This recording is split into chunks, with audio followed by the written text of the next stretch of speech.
Assalamualaikum warahmatullahi wabarakatuh.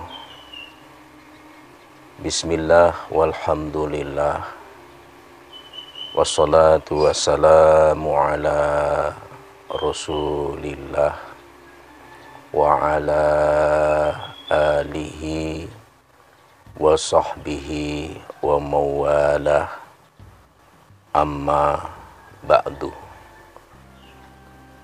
Para pemirsa dimanapun berada, selalu berbahagia dan dirahmati Allah Subhanahu wa Ta'ala. Ketaatan, kesolehan yang melekat pada seseorang tidak menjamin seseorang tersebut terhindar dari penyakit hasad, iri, dan dengki, meskipun kadang itu terhadap sahabat kita. Sesama seprofesi dokter satu dengan dokter yang lainnya, tidak sedikit yang saling hasad. Sesama pedagang satu dengan pedagang yang lainnya, apalagi kalau dagangannya sama, maka tidak sedikit yang hasad dan dengki. Sesama pengusaha, bahkan sesama mubalik pun juga bisa muncul rasa hasad dengki di dalam hati. Termasuk salah satu yang nampak ciri-cirinya adalah menginginkan nikmat yang ada pada seseorang itu agar berpindah kepadanya. Yang simpelnya senang melihat orang lain susah, dan dia susah melihat orang lain senang. Menghadapi hal yang demikian, ada satu terapi itu sangat baik untuk kita gunakan, untuk kita amalkan, yaitu ajaran dari baginda Rasul Muhammad Sallallahu Alaihi Wasallam. Apa itu? Yaitu mendoakan sahabat kita. Sesama pedagang saling mendoakan yang baik. Sesama pengusaha saling mendoakan dalam kebaikan. Sesama mubalik, sesama guru dosen mendoakan kesuksesan dan keberkahan. Apalagi di dalam salah satu hadisnya, Rasulullah Shallallahu Alaihi Wasallam bersabda, "Ma min abdin muslim yad'u li akhihi bi dhahril ghaibi illa qala al malaku walaka bimithlihi." Tiada seorang muslim yang mendoakan temannya tanpa diketahui oleh orang yang didoakan, melainkan disambut oleh malaikat, dan untukmu juga seperti itu. Jadi ternyata kalau kita mendoakan kepada orang lain, yang orang lain apalagi sahabat kita, yang dia tidak tahu kalau kita doakan, maka doa yang serupa itu kembali kepada kita. Sehingga saya mengistilahkan doa ini sebagai doa dengan jurus karambol. Kita lempar ke sana, kembali ke kita. Ada saudara kita, sahabat kita dalam masalah, doakanlah ya Allah, mudah-mudahan dia keluar dari masalah. Maka malaikat mengaminkan, amin, mudah-mudahan engkau juga keluar dari masalah. Ya Allah, mudah-mudahan sahabat saya masuk surga. Maka malaikat pun berkata, mudah-mudahan engkau pun juga masuk surga. Coba bayangkan kalau ada hasad di dalam hati kita. Kita mendoakan, ya Allah, mudah-mudahan rumah tetangga saya terbakar. Maka malaikat juga berkata, amin, mudah-mudahan rumahmu juga ikut terbakar. Jadi doa itu memantul kepada kita. Di hadis yang lain, doanya merupakan doa yang mustajab ketika seorang sahabat mendoakan sahabat yang lainnya.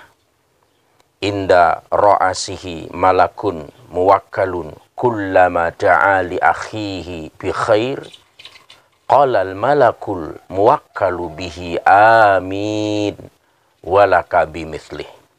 Di atas kepala orang yang berdoa, maksudnya mendoakan sahabatnya tanpa sepengetahuan, maka itu ada malaikat yang ditugaskan oleh Allah supaya tiap ia berdoa untuk sahabatnya, untuk orang lain, untuk saudaranya yang tidak diketahui, maka dia menjawabnya, semoga diterima dan untukmu sendiri seperti itu. Maka ini menjadi jurus bagi kita, di samping untuk menetralisir rasa hasad, ternyata itu juga menjadi strategi agar doa kita diijabah oleh Allah Subhanahu wa ta'ala dengan mendoakan orang lain tanpa sepengetahuan orang lain, di mana orang lain itu tidak mengetahuinya. Ada seorang kakak, dia protes kepada saya sudah doakan adik saya, ketika dia sukses kaya raya, saya pinjam duitnya dikasih, tapi harus dikembalikan. Padahal yang namanya meminjam kepada siapapun harus dikembalikan. Apalagi pinjamannya pinjaman lunak tanpa bunga, tidak ada jangka waktu pengembalian, itu sudah merupakan satu anugerah. Kita tidak diberikan yang sama, tetapi substansinya sama, karena kita telah mendoakan adik kita. Maka si bapak itu baru akhirnya sadar bahwa dia telah diberikan karunia, yang karunia itu tidak ada pada adiknya yang sukses dalam usahanya. Itulah sebabnya ada doa yang harus kita hafal yang cukup pendek, yang dalam doa ini kita tidak boleh egoismenya menonjol, kita tidak boleh arogan, kita tidak boleh individualis, yaitu di Quran surah Ibrahim ayat 41. Rabbana ghfirli wali walidayya walil mu'minina yauma yakumul hisab. Ya Tuhanku, ampunilah aku dan kedua ayah bundaku dan kaum mukminin pada hari perhitungan kelak. Doa untuk diri, doa untuk orang tua, dan doa untuk kaum mukminin semuanya. Oleh karena itu, mari kita netralisir hasad dengki ini dengan mendoakan sahabat kita. Karena biar bagaimanapun, langsung tidak langsung, sedikit banyak, mereka juga memberikan kontribusi dalam kehidupan kita.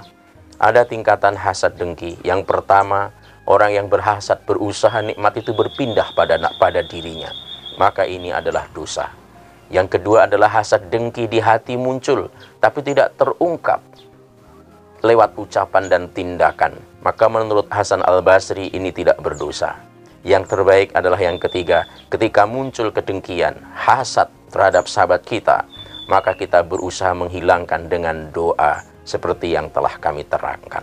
Jika kita merasa doa tidak segera terkabul, tidak merasa mustajab, doakanlah orang lain dan jangan diberitahukan bahwa kita telah mendoakannya. Biarkan itu tersimpan di dunia, menjadi misteri, tetapi di akhirat akan terungkap bahwa kesuksesan saudara kita, sahabat kita, ternyata wasilah sebab doa kita. Mohon maaf atas segala kekurangan. Wallahu waliyul muttaqin. Assalamualaikum warahmatullahi wabarakatuh. Pagi, saya ingin memberikan kepada Anda sebuah tips yang luar biasa, yang hasilnya benar-benar teruji, dan saya sendiri sudah merasakannya. Ilmu ini saya namakan ilmu 10 detik. Apakah itu? 10 detik setelah kita keluar dari rumah, baik kita dalam kendaraan pribadi atau kendaraan umum atau berjalan kaki, maka 10 detik pertama yang kita lihat, kita doakan. Contoh, saya pertama kali langsung melihat orang bersepeda, saya doakan dia supaya sehat walafiat. Kemudian yang kedua, saya lihat pemulung, saya doakan dia rezekinya berlimpah. Yang ketiga, saya lihat toko yang tutup, kelihatannya sepi pengunjung, saya doakan laris dan juga maju sejahtera. Intinya, apa saja yang kita lihat dalam hitungan 1, 2, 3, 4, 5, apa saja yang dilihat, Anda langsung berempati dan Anda doakan. Itu bukan hanya membuat pikiran Anda positif dan membuka danau dan energi yang baik dalam pikiran yang akan menarik segala kebaikan, tapi sungguhnya dalam hadis dikatakan, ketika engkau berdoa kepada orang lain, sesungguhnya malaikat berdoa kepadamu. Oke, selamat melaksanakan tips 10 detik pertama.